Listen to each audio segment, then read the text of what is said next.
यीशु सहाय। आज की Sunday school आराधना को आरंभ करते हुए हम लोग गीत गाएंगे। साक्षी वाणी गीत नंबर 243 243। गीत का बोल है, मैं यीशु के नूर में साथ चलूंगा।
आइए हम सब मिलकर 10 आज्ञाओं को एक साथ मान लेकर यूँ कहें। पहली आज्ञा, परमेश्वर तेरा ईश्वर मैं हूँ, किसी दूसरे को ईश्वर मत मान। दूसरी आज्ञा, किसी प्रकार की मूर्ति पूजा मत कर। तीसरी आज्ञा, परमेश्वर अपने ईश्वर का नाम अकारत मत ले, क्योंकि ईश्वर उसको जो उसका नाम अकारत लेता है निर्दोषी न ठहराएगा। चौथी आज्ञा, विश्रामवार को पवित्र रखने के लिए मत भूल। पांचवी आज्ञा, अपने माता पिता का आदर कर, क्योंकि उससे तेरा भला हो और इस पृथ्वी पर तेरा जीवन अधिक हो। छठवीं आज्ञा, मनुष्य हत्या मत कर। सातवीं आज्ञा, व्यभिचार मत कर। आठवीं आज्ञा, चोरी मत कर। नौवीं आज्ञा, अपने पड़ोसी पर झूठी साक्षी मत दे। 10वीं आज्ञा, अपने पड़ोसी और उसके घर और परिवार का लालच मत कर। यहाँ तक। आमीन। मेरे मन मेरी सुना, पल तो पुकारे सुना, प्रभु सुना पुकारे, प्रभु सुना पुकारे।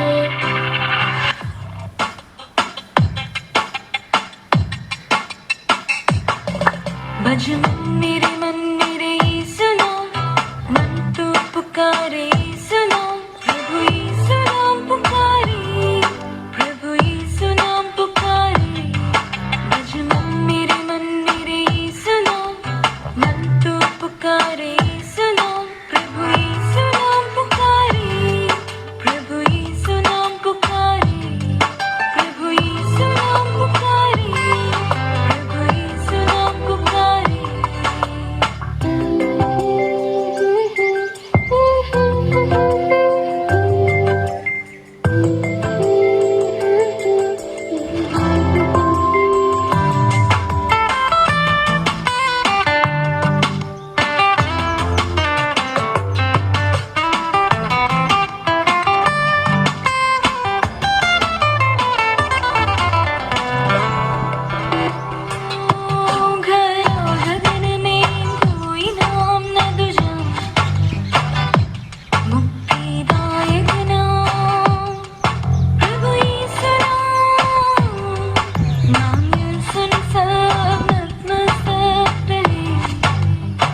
जोना एक प्रोफेट था जो इज़राइल में रहता था।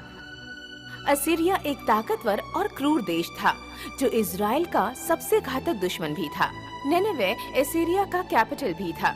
निनेवे की जनता सुख शांति से जी नहीं पा रही थी। एक दिन जब जोना चल रहा था, उसके सामने एक रोशनी जगमगाई। जोना ने ईश्वर की आवाज सुनी। जोना, निनेव जाओ और वहाँ के लोगों को ये बात समझाओ कि इजरायली लोगों पर जुल्म करना बंद कर दें और उन्हें मेरे सिखाए अच्छे मार्गदर्शन पर ले आओ। उन्हें एक अच्छी जिंदगी देने में मदद करो, वरना उन्हें तबाह कर दिया जाएगा। जैसी आपकी आज्ञा ईश्वर। मैंने हाँ तो कर दी है, लेकिन मदद करने की मेरी इच्छा नहीं है। वे लोग बुरे हैं और उन्हें अपनी गलतियों की सजा अवश्य मिलनी चाहिए। ईश्वर के कहे अनुसार मैं निनिवा बिल्कुल नहीं जाऊंगा। मैं खुद को कहीं छुपा लेता हूँ। जोना जल्दी ही समुद्र की ओर चल दिया। वहाँ एक जहाज दिखाई दे रही है। उस जहाज में मुझे छुपने के लिए एक कोना मिल ही जाएगा। जोना उस जहाज के पास गया।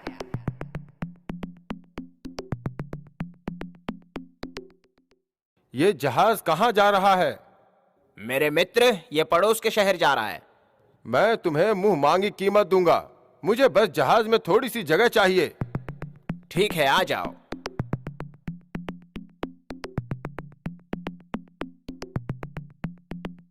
जोना निचले हिस्से में जाकर सो गया।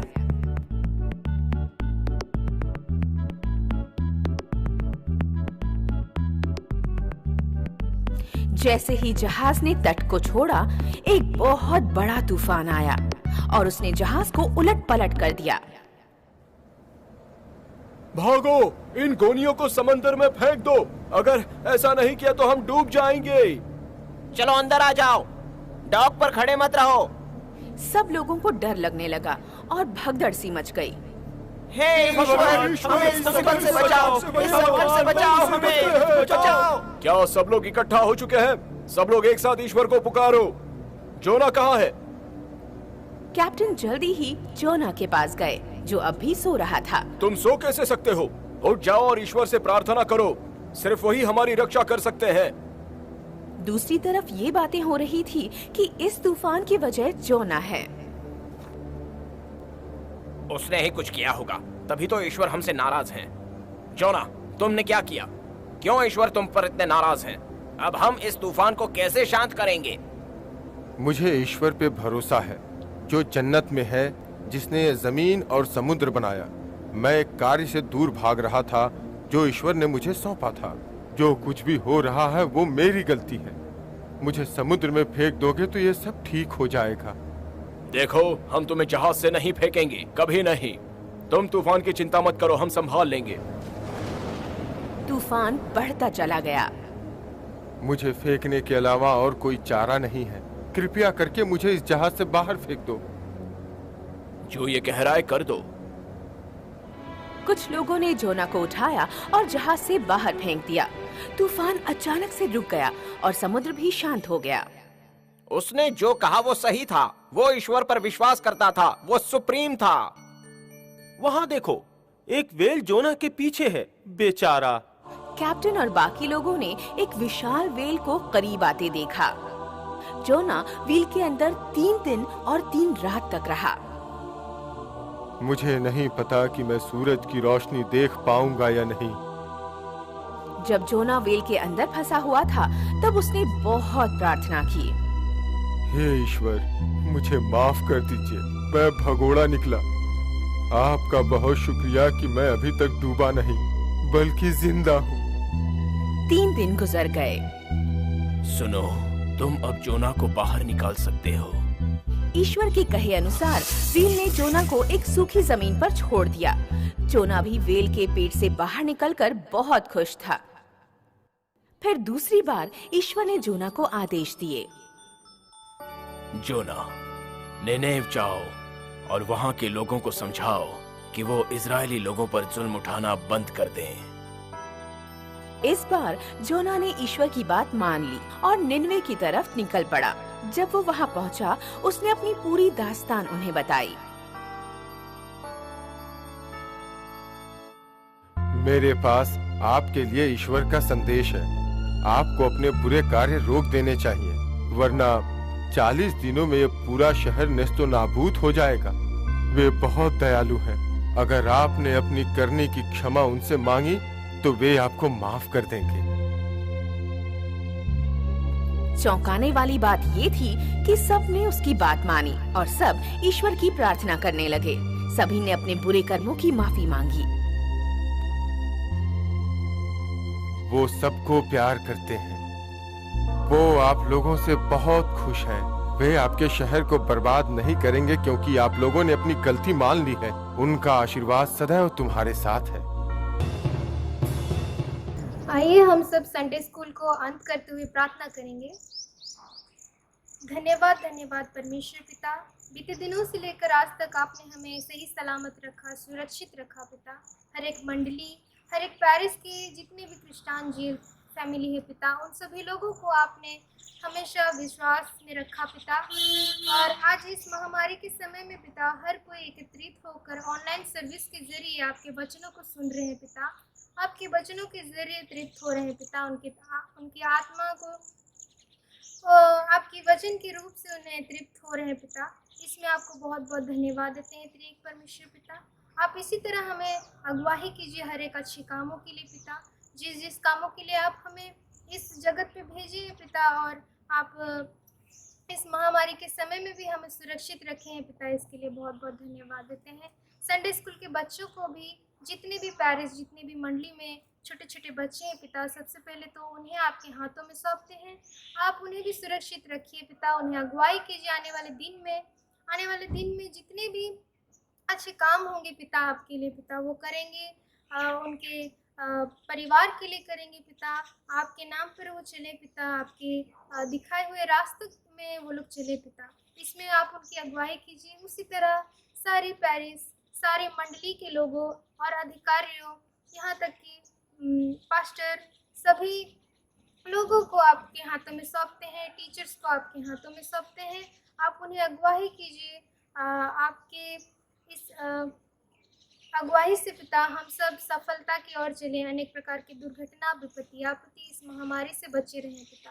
और आपसे क्या मांगे पिता, आप जानते हो हमारी सारी असुविधाओं को, पारिवारिक जीवनों को, जितने भी मंडली में जितने भी सदस्य हैं पिता, कोटि कोटि इस जगत में, उन सभी को आपके हाथों में सौंपते हैं।